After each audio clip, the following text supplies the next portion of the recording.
Como é não ser amada? A pergunta de Marina cortou o ar como uma lâmina gelada. Meus dedos tremeram em torno do garfo e senti o pedaço de frango assado descer pela garganta como areia. O barulho dos talheres contra a louça cessou instantaneamente, como se o tempo tivesse parado naquele momento exato. Era domingo. O mesmo domingo de sempre, com o mesmo feijão tropeiro que preparo há 40 anos. A mesma mesa posta com os pratos da vovó Conceição, aqueles de porcelana branca com flores azuis que herdei quando ela morreu. As mesmas cadeiras onde cada um tem seu lugar marcado pelo tempo e pela rotina. Roberto na cabeceira, eu à sua direita, Carlos do outro lado, Marina ao meu lado e Ana na outra ponta, sempre mexendo no celular. O aroma do manjericão fresco que colhi do jardim ainda perfumava a sala de jantar. As cortinas de renda que bordo há décadas filtravam a luz dourada da tarde.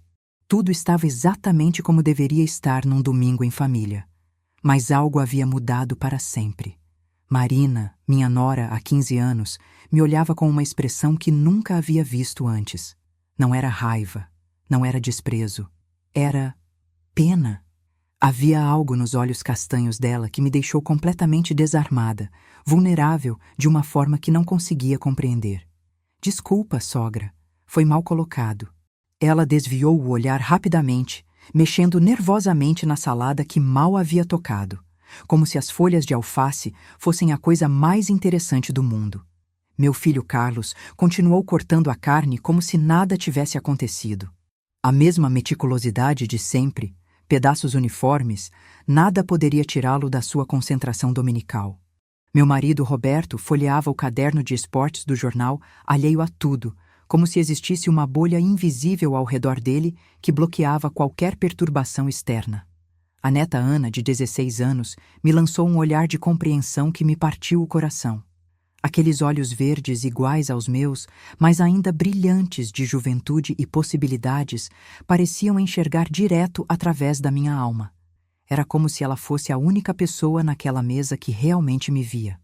Como é não ser amada?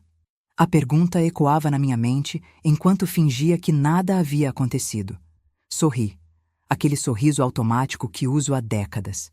Ofereci mais farofa. Perguntei sobre o trabalho de cada um. Comentei sobre o tempo. Mantive a conversa fluindo como sempre faço, como uma maestrina invisível, regendo uma sinfonia que ninguém mais parece perceber que existe. Mas por dentro, algo havia se despedaçado. Uma rachadura fina, quase imperceptível, mas que eu sabia que se espalharia até quebrar tudo em pedaços. Acordo às 5:30 todos os dias. Sempre acordei. Mesmo nos fins de semana, mesmo quando estou doente, meu corpo desperta automaticamente nesse horário, como se tivesse um relógio interno que nunca para. O ritual é sempre o mesmo. Pés descalços no chão frio, hobby de algodão que uso há mais de 10 anos, caminhada silenciosa até a cozinha. Ligo o rádio baixinho para não acordar Roberto. Sempre a mesma estação, sempre as mesmas músicas sertanejas que me fazem companhia na solidão matinal. Café passado na hora, no coador de pano que minha mãe me ensinou a usar. Pão quentinho que busco na padaria da esquina. O mesmo trajeto de 15 minutos que faço há décadas, cumprimentando as mesmas pessoas. O seu Antônio que varre a calçada, a dona Marlene que rega as plantas, o Pedrinho que distribui jornal. Frutas cortadas em cubinhos perfeitos, mamão, banana, maçã. Tudo arrumado no pratinho floral, com guardanapo de papel ao lado. Mesa posta com precisão militar, xícara na posição certa, pratinho para o pão, manteiga numa porcelaninha pequena que ganhei de casamento. Roberto desce às 6:15, sempre. Cabelo despenteado, pijama amarrotado, aquela cara de quem ainda não está totalmente acordado. Pega a xícara de café sem nem me cumprimentar, senta-se na cadeira de sempre e lê as notícias no celular, franzindo a testa para cada manchete que não gosta. Bom dia, amor, eu digo, como um pássaro que aprendeu a repetir a mesma frase. Ele responde, sem levantar os olhos da tela. 43 anos de casamento. 43 anos de Quando foi que paramos de nos olhar nos olhos ao acordar? Quando foi que bom dia, amor virou apenas ruído de fundo? Depois que ele sai para o trabalho, Sempre às 7 em ponto, sempre com um aceno distraído na minha direção, limpo a casa que já está limpa. Passo pano em móveis que não têm poeira, arrumo objetos que já estão no lugar certo, dobro roupas que acabei de tirar do varal. Às 9, rego as plantas do jardim que cultivei com tanto carinho ao longo dos anos. Cada uma tem sua história. As rosas vermelhas que plantei quando Carlos nasceu, já enormes e cheias de espinhos. O jasmim que marcou o nascimento da Ana, hoje cobrindo toda a lateral da casa com seu perfume noturno. O manjericão, a salsinha, o cebolinha que uso para temperar tudo com amor. Converso com elas enquanto rego. Bom dia, meninas! Como vocês dormiraram? Elas respondem se curvando levemente na brisa matinal, e eu finjo que é um cumprimento. Às terças, vou ao mercado. Sempre a mesma lista mental. Carne para a semana, verduras, frutas, produtos de limpeza. Cumprimento as mesmas atendentes, passo pelos mesmos corredores, compro as mesmas marcas.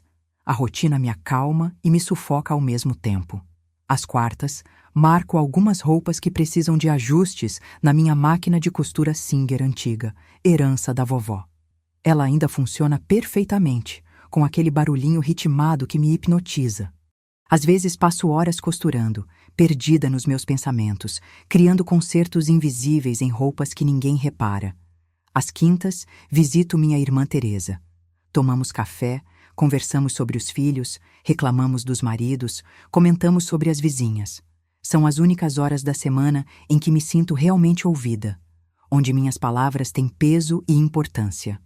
E assim os dias se sucedem, um igual ao outro, como contas de um rosário invisível que rezo sem perceber. Cada ação automática, cada gesto repetido 1000 vezes, cada palavra não dita, se acumulando como camadas de verniz sobre uma pintura, até que a imagem original fica completamente oculta. Sempre fui a esposa que cuida, a mãe que resolve, a sogra que acolhe, a avó que mima. Me orgulhava disso. Pensava que era amor. Pensava que essa dedicação silenciosa, essa entrega total, era a maior prova de afeto que eu poderia dar. Mas após a pergunta da Marina, cada gesto automático começou a doer. Cada do Roberto me soava como indiferença. Cada dia igual me parecia um desperdício. Como é não ser amada? A pergunta havia plantado uma semente de dúvida que crescia a cada hora. Na semana seguinte ao almoço, comecei a reparar nos detalhes que antes passavam despercebidos. Era como se alguém tivesse ajustado o foco da minha vida. E, de repente, eu conseguia ver coisas que estavam sempre ali, mas que meu cérebro havia aprendido a ignorar. Carlos me liga apenas quando precisa de alguma coisa. Mãe, você pode ficar com a Ana na sexta? Marina tem compromisso no salão. Ou, mãe, sobrou daquele bolo de cenoura? Posso passar aí para pegar? Nunca. Mãe, como você está? Como foi seu dia? Na terça-feira, resolvi testar. Não liguei para ele, como faço todo dia às 3 da tarde para perguntar se almoçou bem. Fiquei esperando. Ele não ligou, nem na quarta, nem na quinta. Na sexta, quando ligou pedindo o bolo, não consegui me segurar. Carlos, você reparou que não conversamos a semana toda? A gente não conversou quando? Ah, mãe, desculpa, o trabalho está corrido. Mas tudo bem com você, né? Tudo bem, menti. Roberto chega do trabalho, janta calado assistindo ao jornal, depois muda para os canais de esporte. Quando tento conversar sobre meu dia, ele faz aquela cara de quem está ouvindo, mas eu sei que está pensando em outras coisas. Vejo nos olhos dele aquele olhar distante, como se eu fosse parte da mobília. Hoje encontrei a Dona Ivone no mercado. Ela disse que o filho dela conseguiu aquele emprego em São Paulo. Comentei numa quinta-feira, enquanto ele mastigava o peixe grelhado. Ele respondeu, olhos grudados na televisão. Roberto, você está me ouvindo? Estou. O filho da Dona Ivone, São Paulo, muito bom. Você poderia me olhar quando eu falo? Ele virou a cabeça na minha direção, mas os olhos ainda refletiam as imagens da TV. Estou olhando. Que cor é minha blusa hoje? Silêncio. Ele realmente me olhou pela primeira vez, como se me visse pela primeira vez em meses. Talvez anos. Azul? Tentou, com aquela cara de criança que chuta uma resposta na prova. Era vermelha? A vermelha que ele disse que adorava quando namorávamos, a mesma cor que eu usava no nosso primeiro encontro, quando ele disse que eu estava linda demais para uma menina do interior. Vermelha, Roberto, é vermelha. Ele fez uma cara de constrangimento e voltou para o prato. Desculpa, amor, estava distraído. Mas não era distração. Era indiferença. Era o resultado de décadas de me tornar tão previsível, tão constante, tão disponível, que me transformei em paisagem. Mais tarde, mexendo em uma caixa antiga no quarto, encontrei fotografias de família dos últimos anos. Aniversários, natais, formaturas, batizados. Em todas elas, eu estava na beirada, meio cortada, ou atrás de alguém. Como se fosse natural eu ocupar sempre o segundo plano, sempre cedendo espaço para que outros brilhassem. Havia uma foto da formatura da Ana em que meu rosto estava completamente coberto pela sombra do Carlos. Outra do aniversário de 60 anos do Roberto, em que eu aparecia apenas parcialmente, carregando uma bandeja de doces. Uma terceira do casamento de uma prima, em que todos sorriam para a câmera, menos eu, que olhava para o lado, verificando se a mesa estava bem arrumada. Quando foi que me acostumei com isso? Quando foi que decidi que meu lugar era sempre atrás, sempre de lado, sempre fora de foco? Mãe, a senhora está bem? Ana perguntou numa tarde de sábado, quando veio passar o fim de semana conosco. Ela havia chegado, carregando livros e cadernos, arrastando os pés como só os adolescentes sabem fazer. Estava ajudando-a com um trabalho da escola sobre mulheres inspiradoras. O projeto era para escolher uma mulher da família, ou da comunidade, que tivesse uma história de superação interessante. Ana havia escolhido a avó paterna, Dona Mercedes, que foi professora primária e criou 6 filhos sozinha após ficar viúva aos 35 anos. Por que não me escolheu? Perguntei, tentando soar descontraída enquanto servia um lanche da tarde com pão de açúcar caseiro e suco de maracujá. Ana parou de mastigar e me olhou com aquela honestidade brutal dos adolescentes, sem filtros, sem meias palavras. Vó, a senhora nunca fez nada só para a senhora. Sempre foi sobre os outros. A frase me atingiu como um soco no estômago. Sentei-me lentamente na cadeira ao lado dela, sentindo as pernas bambas. Isso é ruim? Sussurrei. Não é ruim, vó, mas também não é uma história inspiradora. É meio... Ela hesitou, procurando as palavras certas. É meio triste. Ana continuou falando, mas eu parei de ouvir. As palavras ecoavam na minha cabeça como um sino fúnebre. Meio triste, meio triste, meio triste. A Dona Mercedes criou os filhos, mas também escreveu livros infantis. Dava aula, mas também pintava quadros nas horas vagas. Cuidava da família, mas nunca esqueceu de cuidar dela mesma. Ela sempre dizia: uma mulher que se esquece de si mesma não pode ensinar ninguém a se lembrar de viver. Naquela noite, deitada ao lado de Roberto, que roncava tranquilamente, aquele ronco baixinho e constante que me irritava e ao mesmo tempo me acalmava, me dei conta de que minha neta de 16 anos havia resumido minha vida inteira em 2 palavras. Meio triste. Tentei lembrar da última vez que fiz algo só para mim. Não consegui. Tentei lembrar de algum hobby, alguma paixão, algum sonho que fosse meu e apenas meu. Nada. Quando é que parei de existir como pessoa individual? Quando é que me tornei apenas uma extensão dos outros, uma sombra que existe para servir e cuidar? Quem eu era antes de ser a esposa do Roberto, a mãe do Carlos, a sogra da Marina, a avó da Ana? A pergunta me assombrou até o amanhecer. O momento mais doloroso chegou 1 mês depois, numa sexta-feira que deveria ter sido especial. Havia planejado tudo com semanas de antecedência.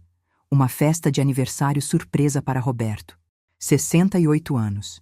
Decorei a casa com balões azuis e brancos, as cores do time dele.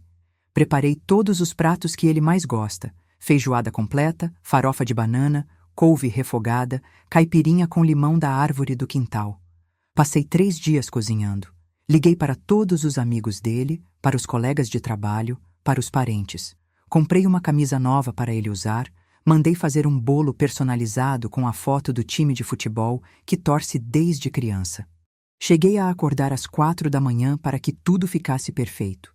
Cada detalhe pensado, cada prato preparado com amor, cada decoração colocada com carinho. Quando ele chegou do trabalho e viu a surpresa, parou na porta da sala.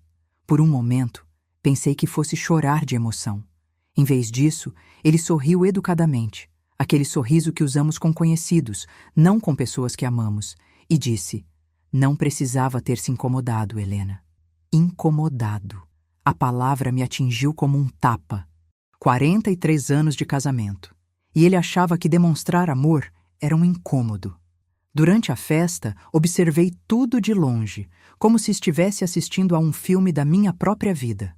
Os convidados conversavam entre si sobre futebol, política, trabalho. Roberto recebia os parabéns, ria das piadas, contava suas próprias histórias. Marina organizava as bebidas como se fosse a dona da casa, distribuindo sorrisos e sendo elogiada por todos pela atenção aos detalhes. Os mesmos detalhes que eu havia planejado e executado. E eu recolhia os pratos sujos, repunha os salgadinhos que acabavam, verificava se o gelo estava suficiente, sorria para os convidados que me cumprimentavam pela festa linda, sempre respondendo: "Fico feliz que tenham gostado."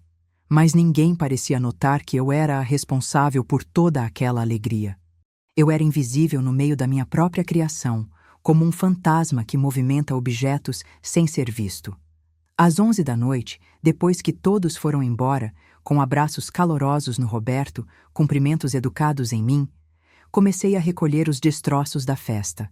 Copos sujos espalhados pela casa, guardanapos no chão, restos de comida grudados nos pratos. Roberto foi direto para o quarto. "Foi uma boa festa, Helena, obrigado." E foi dormir, como se fosse apenas mais um dia comum. Sentei na cozinha, cercada pelos restos da festa que organizei sozinha, e chorei pela primeira vez em anos. Chorei pela mulher que eu tinha sido 40 anos atrás, quando Roberto me olhava nos olhos e dizia que eu era especial.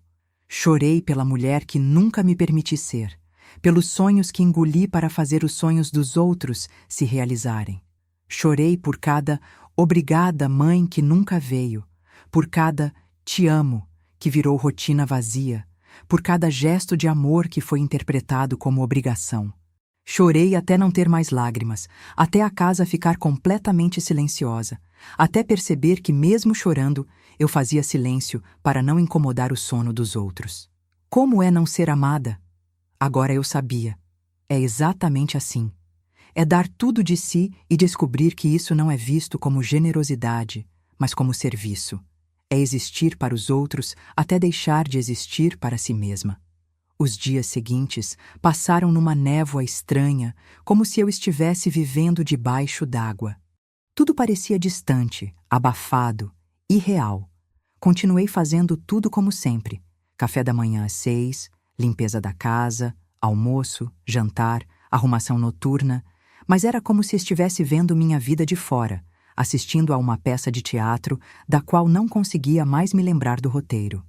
Decidi fazer um experimento doloroso, parar de fazer as coisas que sempre fiz por iniciativa própria e esperar para ver se alguém notaria. Parei de perguntar como foi o dia do Roberto. Parei de ligar para Carlos às 3 da tarde só para saber se estava tudo bem. Parei de mandar mensagens de bom dia para Marina. Parei de insistir para Ana vir almoçar conosco aos domingos. E sabe o que aconteceu? Nada. Absolutamente nada. Roberto não notou o meu silêncio. Continuou chegando do trabalho, jantando em frente à televisão, fazendo seus de sempre. Carlos não sentiu falta das ligações. Aliás, provavelmente ficou até aliviado de não ter que interromper o trabalho para atender a mãe. Marina provavelmente comemorou internamente por não receber mais mensagens que considerava melosas. Só Ana pareceu perceber algo diferente. "Vó, você está estranha", disse durante uma ligação. "Meio quieta." "Estou bem, querida", menti. "Só um pouco cansada." Comecei a passar mais tempo no jardim, conversando com minhas plantas. Pelo menos elas respondiam ao meu cuidado, crescendo mais bonitas, mais exuberantes. Elas precisavam de mim. "Vocês me entendem, né, minhas meninas?" Murmurei para as rosas enquanto podava os galhos secos. "Vocês sabem que eu existo, que eu importo. As plantas não julgam. Não esperam que você seja diferente do que é.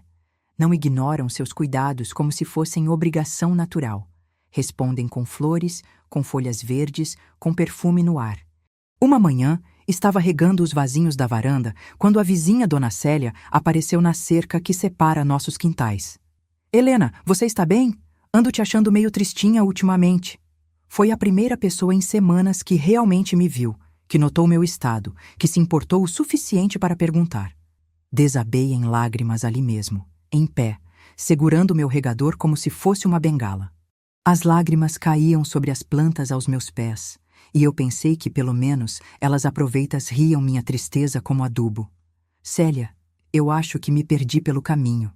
Ela não pediu explicações. Simplesmente me abraçou por cima da cerca baixa, e eu me senti mais acolhida naqueles 2 minutos do que em meses dentro da minha própria casa. Vem cá tomar um café comigo, ela disse. Passei a tarde na casa da Célia, falando pela primeira vez em décadas sobre mim mesma. Não sobre o Roberto, não sobre o Carlos, não sobre os problemas de todos os outros. Sobre mim. Sobre como me sentia invisível, desprezada, esquecida. Célia, viúva há 10 anos, me ouviu com atenção genuína. Helena, quando meu Joaquim morreu, pensei que fosse morrer junto. 40 anos casada, sempre cuidando dele, sempre sendo a esposa do Joaquim. Quando ele se foi, eu não sabia quem era. Mas sabe o que descobri? Que eu ainda existia. Que tinha gostos próprios, vontades próprias, uma personalidade própria que havia esquecido de usar. Mas Roberto não morreu, protestei. Não, mas a Helena morreu. Ou melhor, foi sendo sufocada aos pouquinhos, até quase desaparecer. A questão é, você quer continuar morta em vida? Ou quer ressuscitar? Numa tarde particularmente difícil de sábado, quando a casa parecia ecoar com o silêncio da minha própria inexistência, resolvi subir ao sótão para organizar algumas caixas antigas. Talvez a atividade física me distraísse dos pensamentos que não me deixavam em paz. Talvez encontrasse algum tesouro esquecido que me lembrasse de tempos melhores. O sótão cheira a passado, papel antigo, naftalina, poeira acumulada de décadas. Entre caixas empoeiradas e móveis cobertos por lençóis brancos que mais pareciam fantasmas, tropecei em algo que mudaria tudo. Uma caixa pequena, de sapatos, com meu nome escrito na lateral com a caligrafia jovem que não uso há anos. Dentro dela, como um tesouro enterrado, estava meu diário da juventude. As páginas amareladas pelo tempo contavam a história de uma Helena que eu havia esquecido completamente.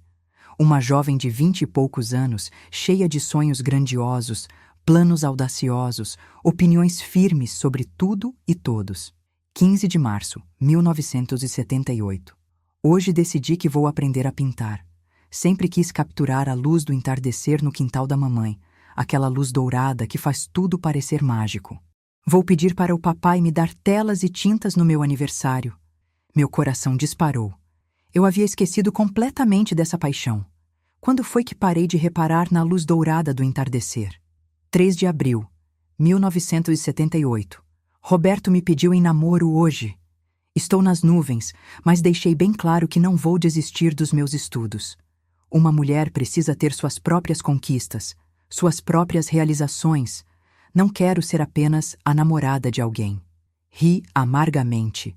Que ironia cruel. Eu, que tinha sido tão determinada a manter minha independência, havia me tornado exatamente o que jurei não ser. 22 de junho, 1978. Quero viajar para Paris um dia. Quero conhecer os museus, as galerias, ver as obras dos grandes mestres de perto. Quero ver o mundo além dessa cidade pequena onde todo mundo se conhece e as novidades chegam com 6 meses de atraso. Paris. Quando foi a última vez que pensei em viajar para algum lugar que não fosse a casa da minha irmã? Quando foi que meus horizontes encolheram até caberem dentro das paredes da minha casa? 10 de setembro, 1979. Se eu tiver filhos um dia, vou educá-los para serem independentes. Nunca quero que uma filha minha se perca tentando agradar os outros. Quero que ela tenha coragem de dizer não, de ocupar o próprio espaço, de brilhar com luz própria. A ironia era tão cruel que doía fisicamente. Eu, que queria ensinar independência, havia me tornado o exemplo perfeito de dependência emocional. Continuei lendo, página por página, vendo o momento exato da transformação. O noivado, o casamento, a primeira gravidez.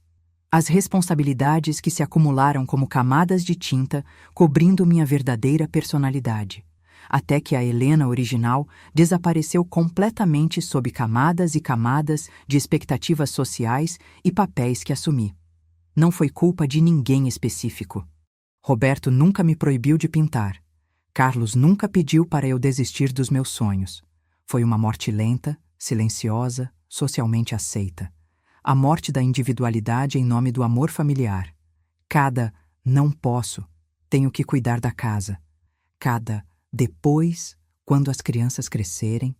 Cada não é importante, a família vem primeiro. Foi um pequeno suicídio, e eu fui a única responsável por cada um deles.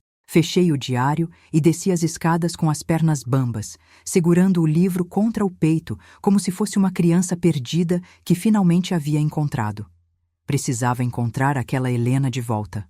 Não toda ela, 40 anos de vida não se apagam assim.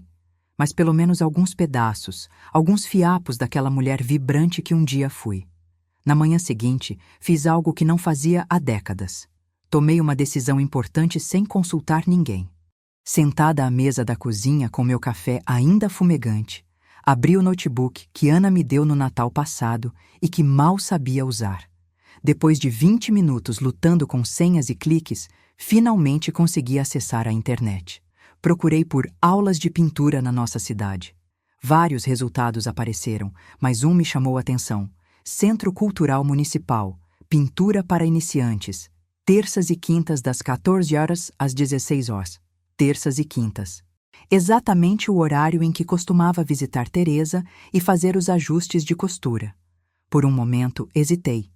E se Teresa ficasse chateada? E se as pessoas precisassem de mim nesses dias? Então, me lembrei das palavras do diário. Uma mulher precisa ter suas próprias realizações. Liguei para o Centro Cultural. Uma voz jovem e animada me atendeu. Claro, temos vagas. A próxima turma começou semana passada, mas ainda dá para acompanhar.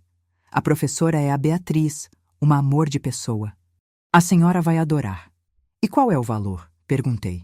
R$ 80 mensais, mais o material básico. R$ 80. Era menos do que eu gastava em produtos de limpeza no mês. Menos do que Roberto gastava em cerveja nos fins de semana. Eu me inscrevo. Quando Roberto chegou para almoçar, anunciei com uma firmeza que me surpreendeu. Vou fazer aulas de pintura às terças e quintas de tarde. Ele parou de mastigar e me olhou por cima dos óculos de leitura. Pintura? Para quê? Para mim. A resposta saiu mais cortante do que pretendia, mas surtiu efeito. Roberto pareceu genuinamente surpreso. Mas e o almoço das quintas com sua irmã?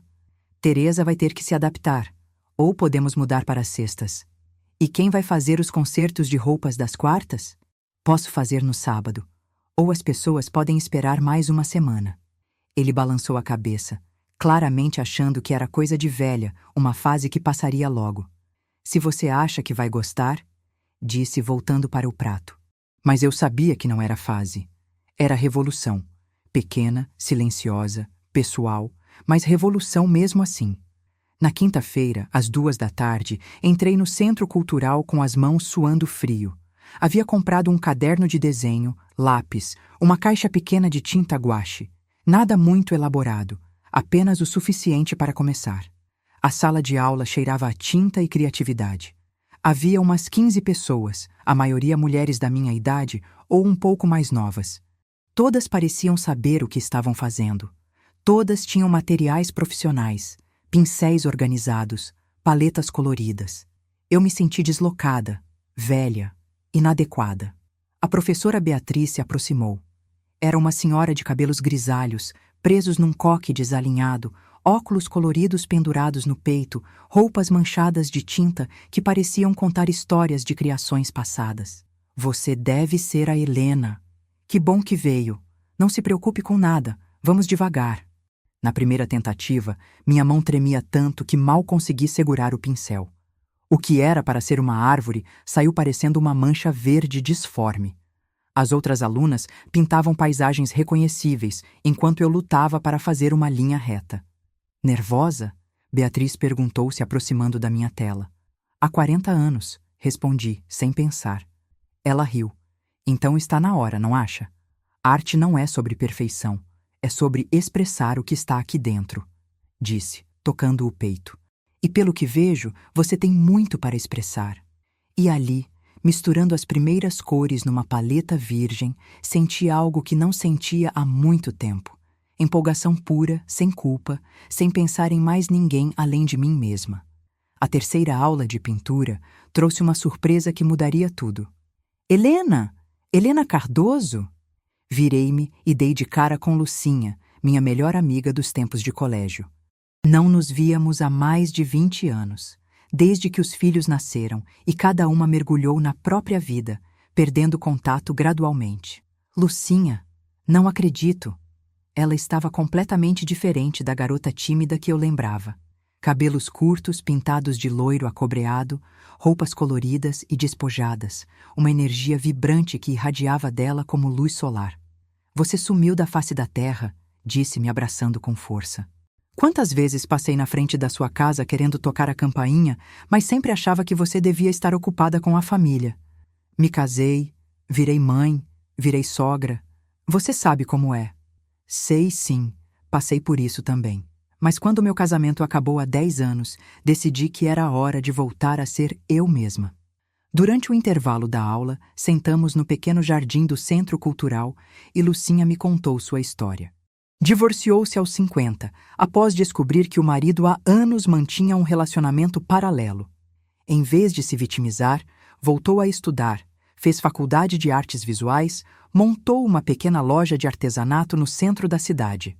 Moro sozinha num apartamento pequeno e colorido. Tenho 3 gatos, pinto quando tenho vontade, viajo quando posso. Estou mais feliz agora do que jamais estive nos 25 anos de casamento. Não sente falta da segurança? Da companhia constante? Helena, que segurança é essa em que você se anula completamente? Que companhia é essa que te deixa mais sozinha do que se estivesse realmente sozinha? A pergunta me atingiu como um raio. Era exatamente isso que eu sentia, sozinha em companhia. E você, como está o casamento? A pergunta simples me desarmou completamente. Comecei a chorar ali mesmo, no meio do jardim, na frente da minha amiga que não via há décadas. Lucinha me levou para um banco mais reservado e ouviu tudo.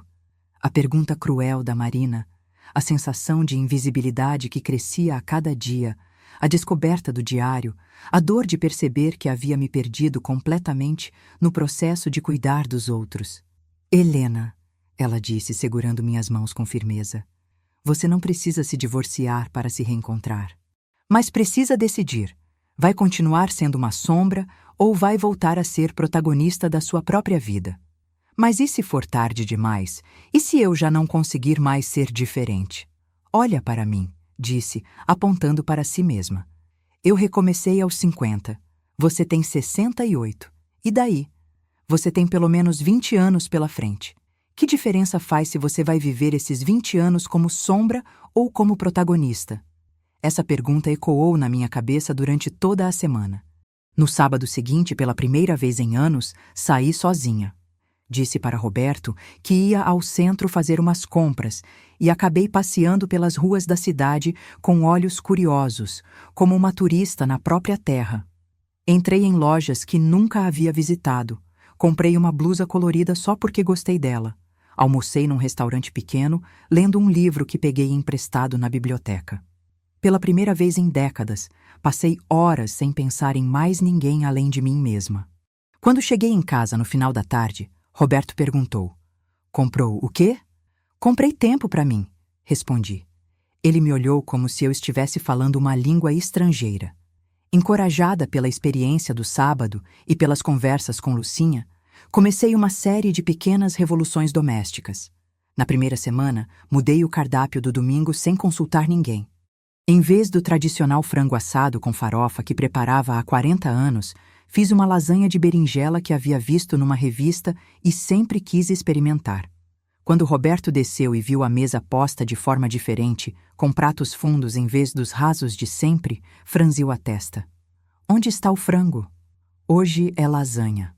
Mas domingo é sempre frango assado. Era, corrigi.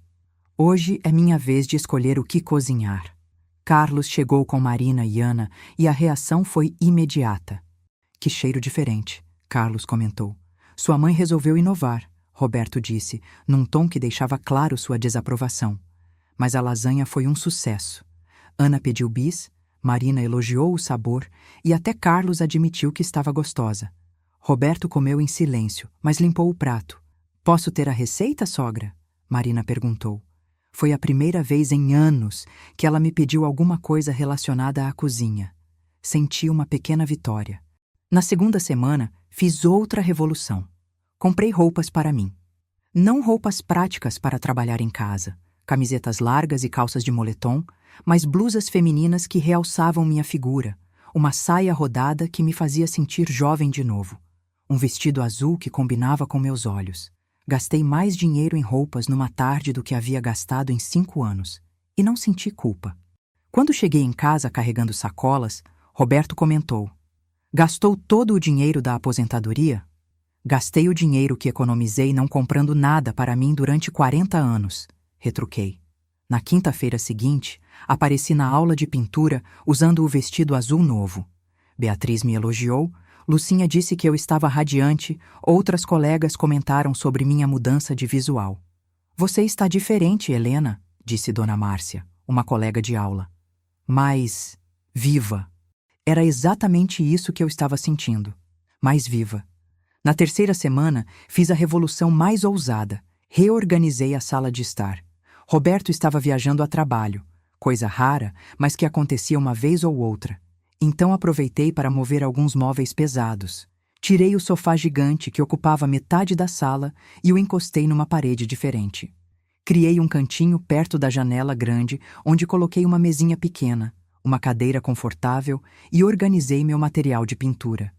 Quando Roberto voltou na domingo à noite e viu a sala reorganizada, parou na porta como se tivesse entrado na casa errada. O que aconteceu aqui? Reorganizei. Precisava de um espaço para pintar em casa nos fins de semana. Mas sempre foi assim. Por que você mudou?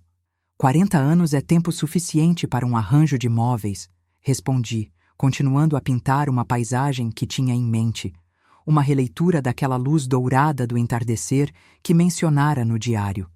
Roberto ficou circulando pela sala como um gato em território novo, claramente desconfortável com a mudança. Mas depois de alguns dias, admitiu que a sala havia ficado mais arejada, com melhor aproveitamento da luz natural. Cada pequena mudança era um ato de resistência contra décadas de apagamento voluntário. E quanto mais eu me afirmava, mais eu me lembrava de quem realmente era por baixo de todas as camadas de abnegação. Lucinha havia me dado uma frase que se tornou meu mantra diário. Você não está sendo egoísta. Você está sendo você. E pela primeira vez em décadas, ser eu não parecia um luxo impossível, mas um direito básico. Depois de 3 meses de pequenas transformações que já começavam a mudar a dinâmica da casa, chegou a hora da conversa que eu mais temia e mais desejava ao mesmo tempo. Escolhi uma sexta-feira em que sabia que Roberto chegaria mais cedo do trabalho.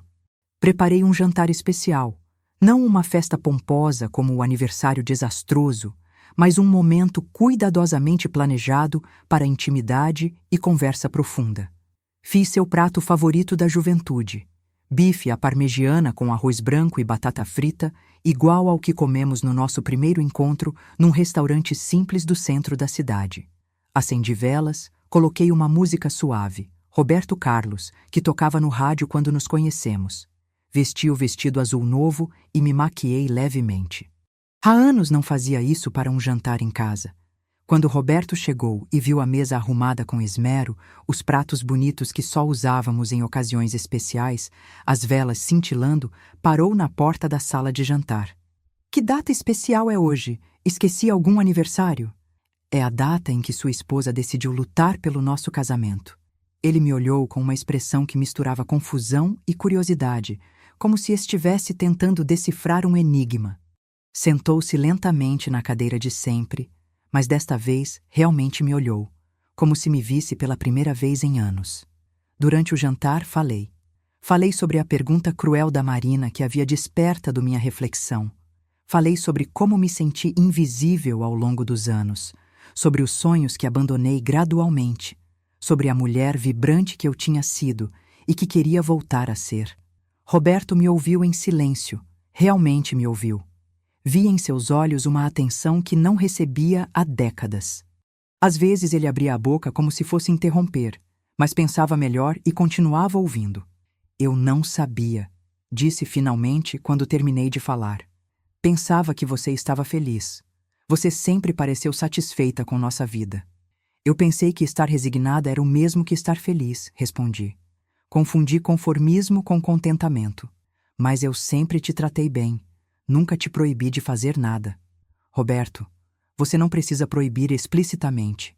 Às vezes a proibição vem na forma de indiferença. Quando você para de perguntar sobre meus sonhos, quando para de reparar nas minhas tentativas de conversa, quando me trata como parte da mobília.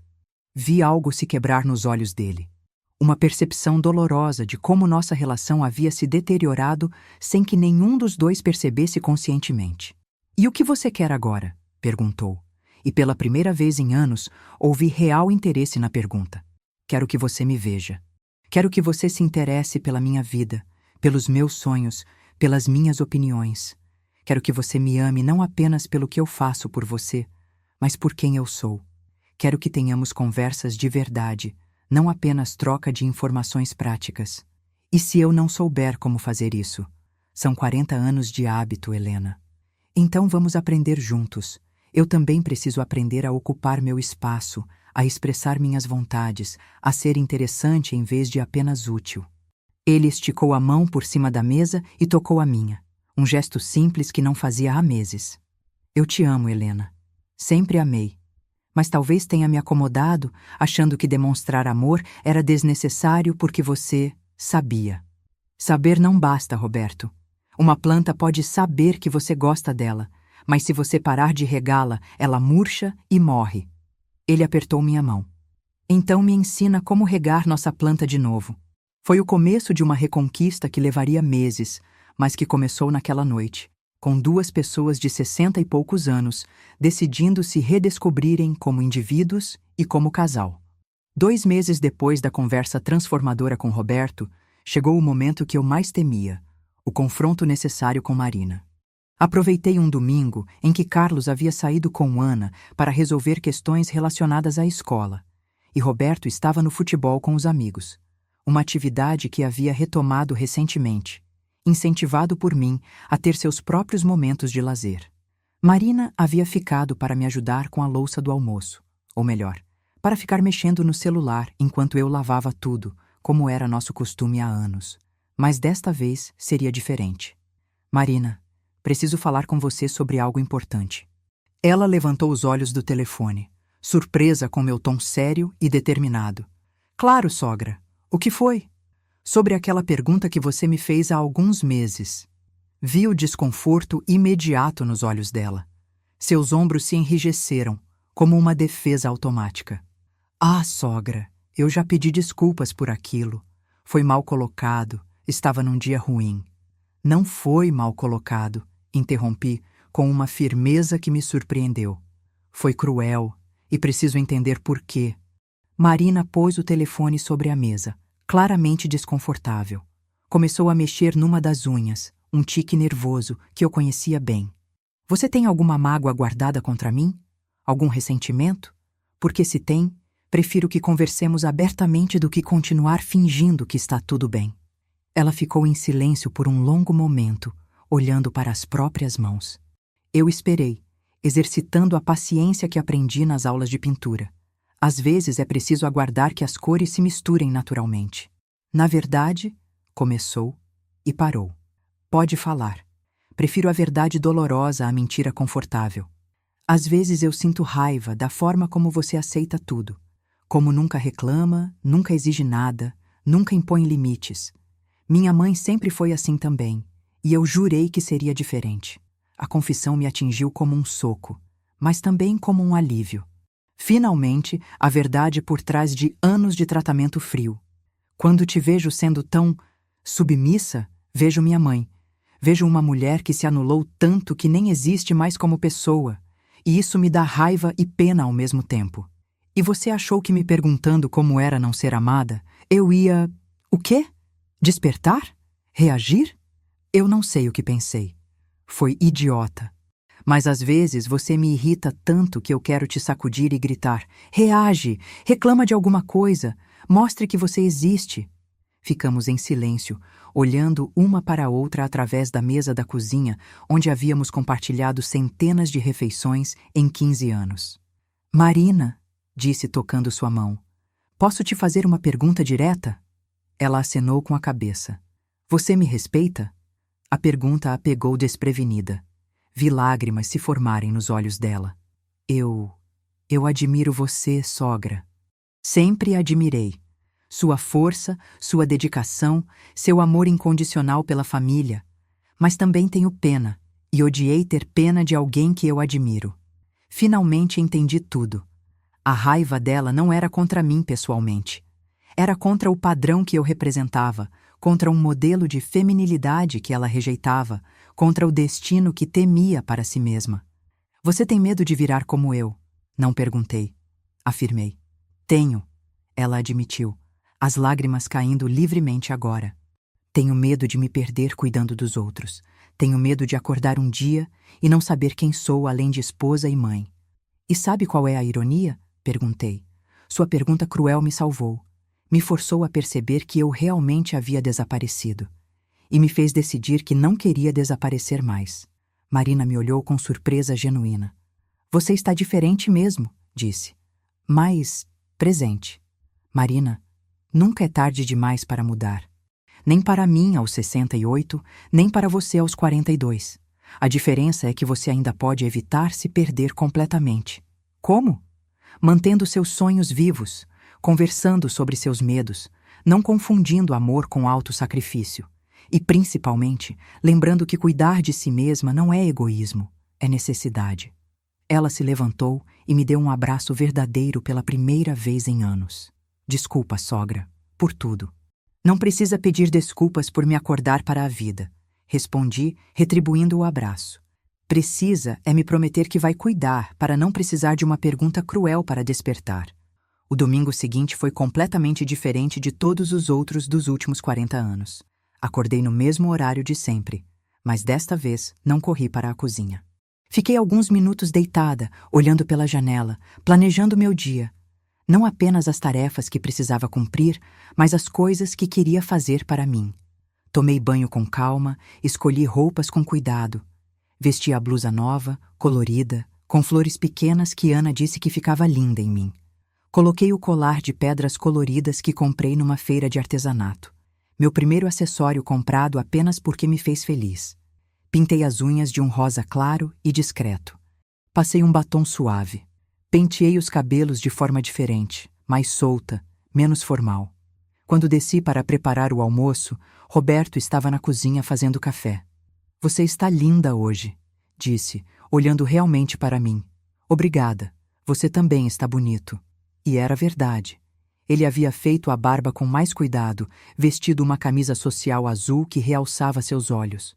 Durante a preparação do almoço, ele me ajudou, não apenas carregando peso ou alcançando coisas, mas realmente participando.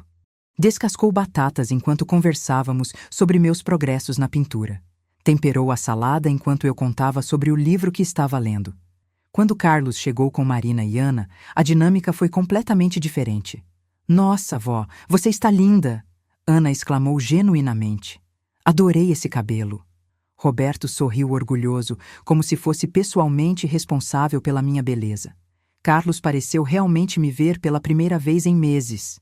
Você está diferente, mãe, mas radiante. Marina sorriu. Um sorriso verdadeiro, de reconhecimento e até de orgulho. Durante o almoço, eles me incluíram nas conversas de forma natural. Roberto contou para todos sobre minha última pintura, uma paisagem do nosso jardim que havia ficado especialmente bonita. Carlos me perguntou minha opinião sobre uma decisão profissional que estava enfrentando. Ana quis saber detalhes sobre minha juventude para um projeto de história oral da escola. Mas o momento mais significativo veio quando Ana, olhando para mim com aqueles olhos verdes espertos, perguntou: Vó, como é se sentir realizada? O silêncio que se seguiu foi completamente diferente daquele de meses atrás. Era um silêncio de expectativa genuína, de interesse real pela minha resposta, de reconhecimento de que eu tinha algo valioso para compartilhar. Sorri, olhando para cada rosto à mesa. Roberto com seus olhos brilhando de orgulho, Carlos com atenção respeitosa, Marina com curiosidade genuína, Ana com admiração jovem. É saber que você importa não apenas pelo que faz, mas pelo que é. É ocupar o seu lugar no mundo sem pedir licença ou desculpas. É ser amada pela pessoa que você é, não apenas pelos serviços que presta. Roberto apertou minha mão por baixo da mesa. É descobrir que nunca é tarde demais para se tornar quem você sempre foi por dentro, mas havia esquecido de ser por fora. Marina acenou com a cabeça, seus olhos brilhando com emoção contida. E é perceber? Continuei, olhando diretamente para ela. Que às vezes as perguntas mais dolorosas são as que mais precisamos escutar para despertar para a nossa própria vida. Naquela tarde, depois que todos foram embora, Roberto e eu sentamos na varanda. Ele com seu café e jornal, mas desta vez perguntando sobre minhas opiniões das notícias. Eu com meu chá e caderno de desenhos, mostrando-lhe os esboços que havia feito durante a semana. Você sabe que eu sempre te amei, né? Disse, quebrando um silêncio confortável. Sei, mas agora eu também me amo. E isso faz toda a diferença no mundo. Como assim? Uma pessoa que não se ama não consegue receber amor de verdade. Acha que não merece, então aceita qualquer migalha. Mas quando você se ama, passa a exigir ser amada na medida do que vale. Ele refletiu sobre isso por um momento. Eu te amo mais agora, disse finalmente. Não porque você mudou, mas porque agora posso amar uma pessoa completa, não apenas uma sombra dedicada. Foi nesse momento que percebi. A justiça do tempo não está em punir quem nos machuca, mas em nos permitir florescer a despeito da dor. Hoje, exatamente 1 ano depois da pergunta que mudou tudo, acordo às 5h30 porque quero, não porque tenho que. Faço café para Roberto e para mim, e conversamos sobre nossos planos para o dia enquanto o sol nasce pela janela da cozinha. Ele me conta sobre o projeto que está desenvolvendo no trabalho.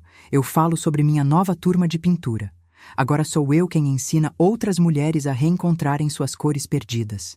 O cantinho que criei na sala virou um ateliê improvisado que ocupa um lugar de honra na casa. As paredes ao redor estão cheias de minhas telas, paisagens do nosso jardim, retratos da família, abstratos coloridos que representam sentimentos que levei décadas para aprender a expressar sem palavras. Ana vem me visitar com mais frequência, não apenas quando precisa de algo, mas porque genuinamente gosta da minha companhia. Conversamos sobre a vida, sobre escolhas, sobre a importância de nunca se perder no processo de amar os outros. Ela está namorando um rapaz da escola e me pede conselhos sobre relacionamentos. Vó, como saber se estou me perdendo no namoro? Se você está fazendo essa pergunta, já é um bom sinal, respondo. Significa que está prestando atenção em si mesma. Carlos me trata como pessoa, não apenas como mãe. Pede minha opinião sobre questões importantes, me inclui nos planos da família, reconhece meu valor além dos pratos que preparo e dos problemas que resolvo. Marina e eu desenvolvemos uma amizade genuína baseada no respeito mútuo. Ela me procura para conversar sobre seus dilemas profissionais, e eu compartilho com ela as lições que aprendi sobre equilibrar amor próprio e amor pelos outros. Na semana passada, ela me disse: Sogra, você é minha inspiração de como envelhecer sem desaparecer. Roberto se redescobriu também. Começou a reparar nas pequenas coisas novamente, no perfume que uso, nas roupas que escolho, nas mudanças de humor que demonstro. Nosso casamento não voltou ao que era 30 anos atrás. Tornou-se algo completamente novo e, ouso dizer, melhor. Aprendemos a conversar de verdade. Não apenas sobre contas para pagar ou compromissos da semana, mas sobre sonhos, medos, memórias, planos para o futuro. Descobrimos que ainda temos muito para descobrir um sobre o outro. Dona Célia, minha vizinha sábia, costuma dizer que eu rejuvenesci 10 anos. Lucinha, que se tornou minha melhor amiga novamente, diz que eu finalmente cresci. Ana acha que eu virei sua heroína pessoal. Mas a definição que mais me toca vem da própria Marina, numa carta que me escreveu no meu aniversário de 69 anos. Querida sogra Helena, obrigada por me mostrar que uma mulher pode se reinventar quantas vezes precisar. Que o amor próprio não é egoísmo, é necessidade básica de sobrevivência emocional. Que ser forte não significa ser invisível ou silenciosa. E que, às vezes, fazer a pergunta mais cruel é o maior ato de amor que podemos oferecer a alguém que amamos, mesmo que não percebamos na hora. Hoje, quando me olho no espelho pela manhã, vejo a Helena de 20 anos brilhando nos olhos da Helena de 69. Vejo sonhos realizados e outros ainda por realizar. Vejo uma mulher que aprendeu, quase tarde demais, que nunca é tarde demais para florescer. Minha turma de pintura se transformou num grupo de apoio informal. Ensinamos umas às outras não apenas técnicas artísticas, mas lições de vida. Falamos sobre relacionamentos, filhos, autoestima, sonhos abandonados e reencontrados. Professora Helena, uma aluna me perguntou na semana passada: qual foi o momento mais importante da sua vida? Respondi sem hesitar. Foi quando aprendi que amar os outros sem me amar primeiro não era virtude. Era autossabotagem emocional. A pergunta mais cruel que já recebi se tornou o maior presente que a vida me deu, porque me forçou a descobrir uma verdade libertadora. Eu sempre fui amada. Apenas havia me esquecido de incluir meu próprio nome na lista das pessoas que merecem ser amadas. E agora, todas as manhãs quando acordo, a primeira coisa que faço é sussurrar para mim mesma: bom dia, Helena. Hoje também é seu dia para brilhar. Porque descobri que uma vida vivida apenas para os outros não é generosidade, é desperdício. E eu não tenho mais tempo a desperdiçar sendo sombra quando posso ser luz.